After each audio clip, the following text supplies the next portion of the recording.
காசாவில் தனது அரசாங்கத்தை கலைத்து விட்டதாக ஹமாஸ் அமைப்பு தெரிவித்துள்ளது. மேலும் அமெரிக்காவின் மத்தியஸ்தத்தில் உருவாகியுள்ள போர் நிறுத்த ஒப்பந்தத்தின் ஒரு பகுதியாக ஐக்கிய நாடுகள் சபையின் ஆதரவுடன் அமைக்கப்படவுள்ள தொழில்நுட்ப குழுவிடம் நிர்வாக அதிகாரத்தை ஒப்படைக்க தயாராக இருப்பதாகவும் அறிவித்துள்ளது.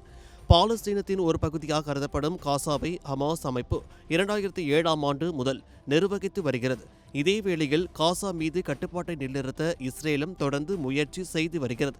பாலஸ்தீன இஸ்ரேல் பிரச்சினை பல சதாப்தங்களாக நீடித்து வரும் ஒன்றாகும். அதாவது 19ஆம் நூற்றாண்டில் இருந்து ஒரே இரு நாடுகளுக்கு இடையே பிரச்சனையானது நடந்து கொண்டு வருகிறது. இந்த நிலையில் 2023ஆம் ஆண்டு அக்டோபர் 7ஆம் தேதி ஹமாஸ் அமைப்பு இஸ்ரேல் மீது தாக்குதல் நடத்தியது.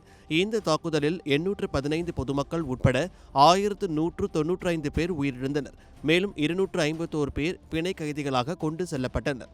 இதற்கு பதிலடியாக காசா மீது இஸ்ரேல் விரிவான இராணுவ நடவடிக்கையை தொடங்கியது.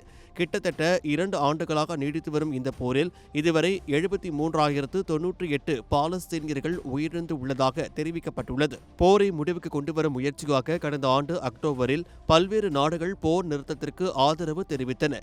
இதனையடுத்து அமெரிக்கா 20 அம்சங்களை கொண்ட போர் நிறுத்த திட்டத்தை முன்வைத்தது. இந்த திட்டத்திற்கு ஹமாஸ் முழுமையான ஒப்புதலை வழங்காத நிலையில் குறிப்பாக அதன் ஆயுதங்களை ஒப்படைக்கும் விவகாரம் இன்னும் தீர்வு காணப்படவில்லை. இந்நிலையில் காசாவில் செயல்பட்டு வந்த தனது குடிமை அரசாங்கத்தை கலைத்துள்ளதாக ஹமாஸ் தற்போது அறிவித்துள்ளது. மேலும் போர் நிறுத்த ஒப்பந்தத்தின் ஒரு பகுதியாக ஐக்கிய நாடுகள் சபையின் ஆதரவு பெற்ற தொழில்நுட்ப குழுவிடம் நிர்வாக அதிகாரத்தை ஒப்படைக்க தயாராக இருப்பதாகவும் தெரிவித்துள்ளது. அதே நேரத்தில் இந்த முடிவு ஹமாஸ் தனது அரசியல் அல்லது இராணுவ பங்கை கைவிடுவதாக அர்த்தமல்ல என்றும் காசாவின் நேரடி குடிமை நிர்வாக பொறுப்பில் இருந்து மட்டும் விலகுவதாகவே இதை புரிந்து கொள்ள வேண்டும் என்றும் அந்த அமைப்பு விளக்கம் அளித்துள்ளது.